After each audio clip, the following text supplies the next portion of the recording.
In 1862, 38 Indians were hanged in Mankato, Minnesota. To this day, it is the single largest execution in American history. American settlers in attendance would have told you that every single one of them was a savage killer who deserved to die. Each of the Dakota would have said that the Americans were dishonorable, and they gave them no choice but to defend themselves. Both sides would have believed what they said. This is the dark truth. Welcome to Dates and Dead Guys. In the midst of the Civil War, the American government had failed to honor annuities and rations to the Indian tribes that they had promised. The Dakota were frustrated, but worse, they were starving.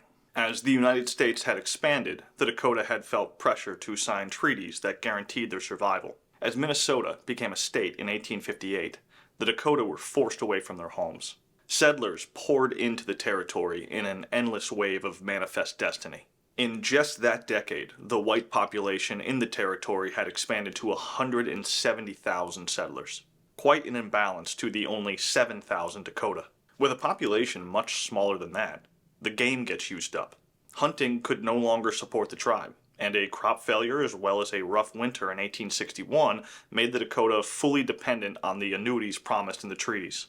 In early August, warriors broke into a warehouse at the Yellow Medicine Agency in order to steal flour. They were removed semi-peacefully by soldiers after an Indian agent gave them a small amount of food and a promise to the chiefs that they could meet with the agency the following day. At that meeting, it became clear to the Dakota that the Americans could not provide the food that they needed. It was asked if the local traders could sell them food on credit. A representative for the traders, a man named Andrew Myrick, who had a shop at the Redwood Agency, famously stated, quote, "As far as I am concerned, if they are hungry, let them eat grass and their own dung," end quote. A Dakota chief named Little Crow had heard enough. He knew that they were on their own. The following day, August 17th, the decision on what to do was more or less taken out of the hands of the tribe. They had to go to war. 4 young Dakota were on a hunting trip. There are a couple versions of the story, but most likely a farmer refused to give them food or they tried to steal eggs. Regardless, violence broke out, and 5 settlers were killed by the Indians. 2 of them were women, and the tribe was well aware that hurting women was not just a call for justice from the Americans. There was going to be reprisals. The tribe was already starving. The whole tribe might be held accountable for the actions of just a few. A council for war was formed. Little Crow was initially reluctant. He had tried to work with the Americans in the past, but he knew their situation, at least in the short term, was only going to get worse. So the decision was made. On the morning of August 18th, Little Crow led an attack on the Redwood Agency. Dozens of warriors from an assortment of bands circled the trading houses of the agency. One of them belonged to Andrew Myrick, the trader who had refused to give the Dakota food on credit. The attack went off flawlessly. 13 settlers were killed, but hostilities were soon paused. Hungry Dakota began raiding the trading stores from everything from flour to meat to guns to liquor. They became so distracted by the looting that over 50 settlers were able to successfully escape. But not Andrew Myrick. With him, they wanted to send a message. He was found beheaded, with grass stuffed in his mouth. Let's talk about something a little less intense, like my Raycon earbuds. When I'm researching gruesome rituals like Aztec arrow sacrifice or cave entombments, Raycon's active noise cancellation keeps me locked into my audiobooks. Noise cancellation is helpful in many aspects of my life. These are my go-to earbuds. Super comfortable with gel tips that fit perfectly. They deliver top-tier audio quality that rivals big brands at half the cost. With 8 hours of playtime and a 32-hour battery, I'm always wearing them, whether I'm editing or walking in the woods. Plus, their awareness mode lets me stay alert when I really need to. Is that a bear? Thousands of 5-star reviews back me up. And if you don't love them, Raycon's Go Return policy has you covered. Go to buyraycon.com and use my promo code for 20% off site-wide. Brought to you by Raycon. At this point in the story, it's not the hardest thing in the world to minimally sympathize with the Dakota. The treaties that they had signed, they never would have agreed to if they were on anything close to an equal playing field. But the world isn't fair. And it probably was, in the moment, their best option to take the land assurances and promises of annuities at face value. But when they didn't come, of course violence was going to happen. They tried to address the problems. What can a group do when there are no legitimate means of dealing with their grievances, their way of life? Their food was taken away, and when what was promised wasn't delivered, they were told to eat grass and shit. What is a 20-year-old man going to do when that happens to him? But there is another side to this. The Dakota are not lashing out against the U.S. government, or really even the U.S. military. Militias will be formed, but initially they are lashing out against normal people, settlers, who are there trying to provide a better life for their families. This was actually the same year that the Homestead Act was passed. Moving forward, 160 acres were to be given to families moving west of the Mississippi to improve the land. Plots were already taken up in the east. What is a poor farmer to do? It's easy to make the argument that this is Native American land, but if your only hope for a better life for your family was to take a homestead on the frontier, would you not take it? Maybe you wouldn't, but some would, understandably. And they're just like you and me, good people trying to do their best, and the Dakota are now raining down on them. During the following days, the Dakota went through the valley, raiding homes and towns as they went. Word from survivors fleeing the Redwood Agency traveled fast, but the Dakota were often right behind them. Over the course of the next few days, hundreds of settlers were slaughtered. Thousands fled their homes, fleeing to places like Fort Ridgely for protection. The Indians went house to house, killing the men, often taking the women captive and taking whatever valuables they could find. Many accounts have been left from settlers telling their stories, mostly women who were kept as prisoners. One of the most famous comes from a girl who was only 13 at the time of the outbreak. Her name was Mary Schwant.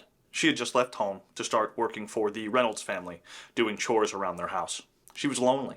She was stuck on her family's farm that had little visitors, and she had no outside friends. This seemed like an exciting opportunity, and she convinced her mother to let her go. The house was located on a road between the Yellow Medicine and Redwood Agency, a place that would have saw a lot of traffic from traders, and it wasn't too far from her parents, so visiting from time to time would have been expected.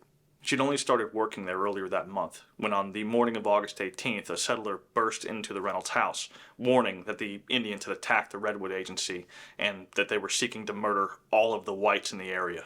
The people in the home gathered what they could and quickly fled. Mary traveled with 2 adult men, as well as 2 girls that were also employed by the Reynolds family. They rode toward Fort Ridgely for protection, but were overtaken by Indians. The men were shot in front of the girls, and they were taken captive. For 6 weeks, Mary was their prisoner. She was taken to Little Crow's village. There, she watched one of her friends die. She was constantly threatened. Little Crow himself brandished a tomahawk at her and threatened to kill her. And she was horribly abused. The code word commonly used in captivity narratives is utterly degraded. But what she thought was the worst part of her experience was when she recognized that some of the captors had goods from her family home, as well as their cattle. Seeing this is how she learned that her own family had been killed. She would learn later that only her brother had survived. Left for dead, he was able to escape to Fort Ridgely after receiving a tomahawk wound to the head. The only thing that saved her was that Mary was adopted by an old Indian woman. Her name was Wanukuin, but she went by Maggie to the whites. She had actually bought Mary for a pony. At different times during her captivity, warriors would come looking for her, either to degrade her further or to kill her. Maggie would hide her and protect her. A strange part of the story is how, amidst all the violence, there are Indians who are constantly trying to save people. And not just Mary. Peppered into the narratives are Dakota who would go along with war parties to areas where they had friends, and they would try to keep them out of harm's way. Little Crow even spared people that he liked at the Redwood Agency. But Mary was a 13-year-old girl. In every way that matters, she was completely innocent, just born to settlers in Minnesota. She was forced to live through things that are horrible and terrifying beyond comprehension. And her experience was the same as dozens of other captives. In the same way that the Dakota were forced from their land and made to accept settlers, the uprising would end. They were never going to be a match for the U.S. military once it came to restore order. Only around 1,000 Dakota participated in the uprising. Even in the best of conditions, they never would have had enough men. Militia units, under the command of Colonel Henry Sibley, soon came to stop the uprising. They were reinforced in September, and after a decisive victory at the Battle of Wood Lake, the uprising was effectively over. Although some Dakota leadership was killed, Little Crow fled after the battle. Colonel Sibley, not having enough men to pursue the fleeing Dakota, elected not to. On September 26th, troops commanded by Colonel Sibley freed 269 prisoners. He took them back from the Dakota that had taken them during the uprising at an Indian village that came to be known Camp Release. Among them was Mary Swant, who had spent the last 6 weeks in their captivity. At the end of the fighting, 358 American civilians had been killed, along with over 100 more militiamen and soldiers. The numbers for the Dakota are less clear, but it's suspected that over 150 were killed. An additional 2,000 Dakota were taken into custody after they had surrendered. What happened next was the reprisal that the Dakota had feared. On September 27th, Colonel Sibley ordered the creation of a military commission to conduct trials of the Dakota who had took part in the uprising. Calling what happened trials was a stretch. Surviving members of families were called to point out Dakota who had participated in the slaughter. Harper's Weekly published a sketch of a young boy whose family had been murdered by Indians.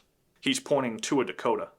In the article explaining the sketch, it says that the Indian killed 11 settlers, including the boy's family, and that after hearing the boy's story, spectators had to refrain from killing him on the spot. Few families in the area didn't lose somebody. If you were one of the survivors, it likely didn't matter to you that the Dakota were not given a defense or that the trials only lasted minutes. Many of the survivors would have been happy to see all of the Dakota burn. In just over a week, the trials were finished, and over 300 Dakota were found guilty of murder and violating women. All those who were guilty were sentenced to be executed by hanging. When the death sentences were announced, public appeals were made to President Lincoln, hoping that he would intervene, that he would show leniency. Those appeals were not coming from the settlers of Minnesota. Lincoln, however, did answer the appeals, and he reviewed the cases with the help of 2 other lawyers over the course of a couple weeks. It was decided, in the end, only to hang those who had participated in the massacre of settlers and the violation of women. Participating in battles with the militias, or being present during the violence, was to Lincoln not a punishable offense, or at least punishable by death. The Minnesota governor, Alexander Ramsey, warned Lincoln that if he didn't execute all of the guilty, the settlers would have a private revenge. Regardless, in the end, Lincoln commuted the death sentences of all but 38 of those who were convicted. The executions were carried out on December 26, 1862. A massive gallows was built in Mankato, Minnesota, in the shape of a square. The 38 men to die would fill out each side, 9 or 10 on each of the sides all the way around.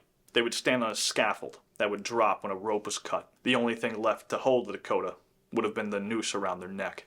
Citizens offered money to be the ones to cut the rope that would hang the men. In the end, William Dooley, a man whose family was killed in the massacres, was the one to cut the rope. Before he did, the Dakota prisoners sang a death song. At 10:15 a.m., a drum pounded. It was a signal for Mr. Dooley, and the scaffold fell. It was the largest single-day execution in American history. 4,000 people came to watch. When there is no legitimate way to redress your grievances, rightful grievances, what are a people to do? The Dakota have a warrior culture.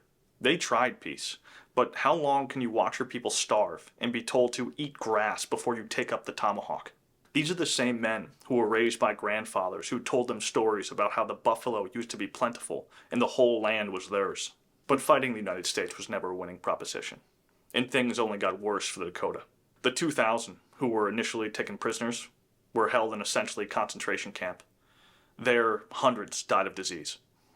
In the year after the uprising, previous treaties with Dakota were declared null and void, and the tribe was fully expelled from Minnesota. To ensure that they got everybody, $25 bounties were offered for the scalp of any male Indian who stayed behind. The settlers demanded that this happened, and after what they experienced, how could they demand anything less? They saw themselves as a people just trying to make a better life, and they saw the Dakota as savage murderers. It mattered nothing to them who was there first, nor should it to a 13-year-old like Mary Swant, who was horribly abused and whose family was killed. One of the leaders of the revolt, Little Crow, had escaped capture. Soon after, he was shot while picking raspberries with his son after a heavy bounty was put on his scalp. His scalp was later put on display at the Minnesota Historical Society. Like the monument to the hangings, it's since been taken down. But Mary Swant's reaction to seeing the scalp, I think, embodies what settlers like this would have felt about the Indians. In relating her story, she wrote, quote, "I saw Little Crow's scalp among the relics of the Historical Society, and may I be forgiven for the sin of feeling satisfaction at the sight." End quote. Thanks for watching the video. Please take a moment to like and comment. It helps get the video to more people. And if you're not subscribed, I do have a goal of getting to 200,000 subscribers by the end of the year, and that would help. And as always, my Patreon is in the video description. If you are feeling generous, sign up, and I'll send you some of these for your troubles. A lot more content coming soon. Some more things on the Aztecs, some things I want to tackle on the Northern Plains tribes. If you have any more ideas, it's an excellent reason to leave a comment. Until next time.